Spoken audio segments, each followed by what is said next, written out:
Alamin natin ang reaksyon ng mga MCs sa sinabi ni AJ Power na average MC lang daw si Looney. Nego G kukunin ng 155k. At Jonas hindi kinayang pinakitang dark humor ni AJ Power. So tara. Isa nga si Looney sa tinuturing na GOAT ng karamihang mga battle MCs dahil sa ambag nito sa liga at mga binigay niyang kaalaman sa bagong henerasyon. Kaya marami pa ding naghihintay sa pagbabalik niya muli sa entablado ng flip top dahil sa talagang merong napatunayan si Looney sa musika, lalo na sa battle rap. Kaya madalas pa din siyang mabanggit bilang pagpupugay.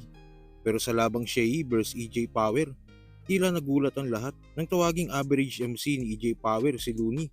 Kaya nga inalam natin ang reaksyon ng mga MCs sa sinabi niya ito ni EJ Power. Pero eto na pala yung tumalo sa hari ng tugma sa battle rap. Tinalo mo si Looney sa 2-on-2 tsaka sa 1-on-1. So fucking what? Ngayon, ikaw naman ang aking tatanungin, Shea. Anong feeling na tumalo ka ng average MC?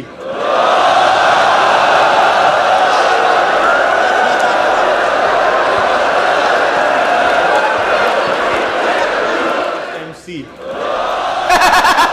Putangin na reaction ni Lune, oh. Napaliyad eh.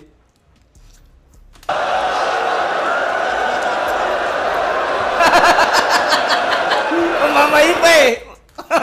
Ay na mo. Gago ka. Average MC. Yung pakiramdam tumalo ka ng average MC, no?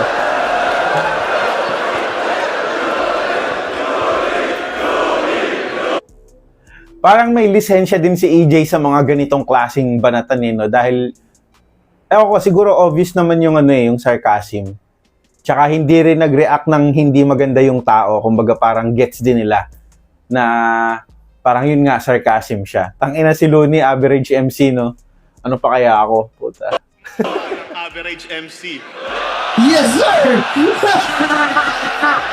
Yes, sir! Pero hindi ka nakahangas! Yeah! Yeah!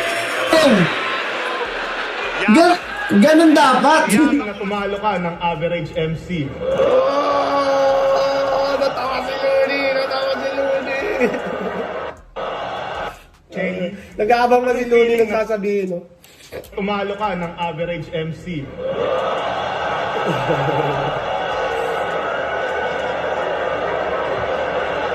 Luz! Bumatel ka na ulit!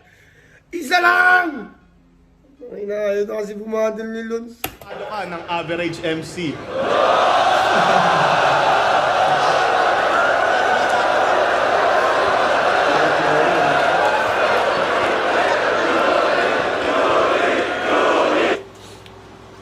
Ano kayang pakiramdam, no? Pag lumaban si Looney ngayon? Pero, hindi. Tangina, may mga doubters pa ba si Looney? Kung ikaw marunong ka mag-rap o fan ka ng battle rap, ang hirap na doubtan ng tao na yan. Hindi na nga. GOAT yan, isa sa GOAT. Or not, if not the GOAT, one of the GOAT. Tumalo ka ng average MC. Upal eh.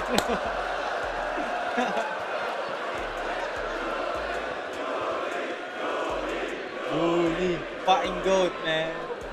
Yaba. Sa kabilang balita naman, nasa top 15 na nga lang ang natitira sa tournament ng Maharlika Rap Challenge. Nang magsimula ang nasabing patimpalak, ay meron itong hundreds ng mga sumali. At ngayon, nasa 15 na lang sila. Isa nga sa nakasama sa top 15 ay si Nego G, MC ng Motus, at nasa flip top na din. Bukas na nga, January 15, mangyayari ang pagpili sa mananalo sa Maharlika Rap Challenge. Nagaganapin sa Tondo. Kaya nga sa malalapit lang sa venue ay punta na kayo. Iba't ibang galawan, tila dapat di ka kampante sa maari na mangyari pa palagi pa abante nga ng pared at balanse ka. Paa mo sa lupa, dapat mo makuha. Lagi mo tatandaan na normal na mata mo ng mata mo ang luha. Mabato ng kusa, hanggang tumaluma. Pag ako nandun na kahit anong taas na marating pangako ako'y napakalabong malula. Minimit na. At sa huling balita, ibang klaseng dark humor nga pinakita ni EJ Power sa laban nito kay Shea. Talagang nilampasan niya yung dark na Shea sa reaction video nga ni Jonas sa nasabing laban. Dito sinabi niyang hindi niya na nakilala si EJ Power dahil sa sobrang dark na mga sinasabi nito. Talagang panay ang iling ni Jonas. May pagkakataon pa na ini-stop niya yung video para lang umiling. Na para bang hindi niya kinakaya yung mga sinasabi ni EJ Power. Ano itong cute na bagay na mas umiingay habang nag-i-spin? Si Rep? Di si Cray nung pinasok ko sa loob ng washing machine.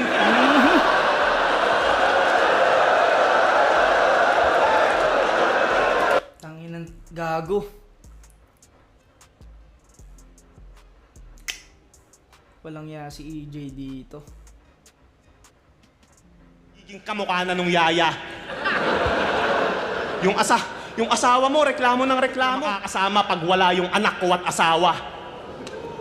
Putang ina ni ano rito, ni EJ gago. Sobra. Damn. Nakakatakot si EJ dito. Kakaantay niyang makatapos ng abugas siya. Ayun, abo na siya.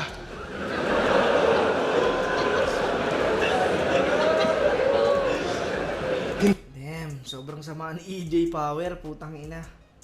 Dito yung malalagas parang pamilya Aquino. Babatiin ko yung nanay mo ng magandang gabi, Maria Luisa. Sakto yung bahay niyo hindi nakakandado. Gigilitan ko siya sa may lababo habang naglilinis siya ng plato. Sasaksain ko ng maraming beses sa tiyan, likod, binte, tsaka braso para mas marami akong butas na papasukan kapag tinitigasan na ako. Wala akong pake! Wala akong pake! Kahit may batang umiiyak pa, tatalsikan ko pa yan ng tamod parang ginawa ni Tekla sa anak niya. Gusto nyo bang malaman kung paano tumatakbo yung sex life ko? Pakibinyagan nyo na yung bata na mahugasan na yung flashlight ko. Wala akong pake, di ako makikinig sa kung ano man subalit bagamat at datapwat. Ginagawa ko to mag-isa ng walang halong kasabwat. Tututukan ko pa yung asawa mo ng matalim na panaksak. Mamili ka, papatayin ko to o kakantutin mo yung sarili mong anak. Pati Tangina, di ko makilala si EJ Power dito. yung kapatid mong si Moy, tsaka si Ann, sabay-sabay mabibiyak. Hindi ko to malilimutan dahil yung gamit ko itak. Ginagawa ko ang lahat ng to habang ako'y umiiyak katulad ng ginawa ko sa mga pamilya na pinatay ko sa Iraq. Wala akong pake. Kahit yung mga lawyer. Damn, grabe ka. Grabe ka, EJ. Become a villain! Ano? Lumampas! Puki ng inaw, mga balahibo ko ron. Tangina, parang nakikita ako si Shay dito yung Joker na movie. Puki ng ina, yung... So kayo ba, ano masasabi nyo sa dark humor ni EJ Power? Okay lang ba sa inyo na ito na ang bagong meta? At isa din ba kayo sa napareact? Ang tawaging average MC lang si Looney. Kung naman sa loobin mo, comment mo lang sa baba na mapag-usapan natin yan. So yun lang. God bless.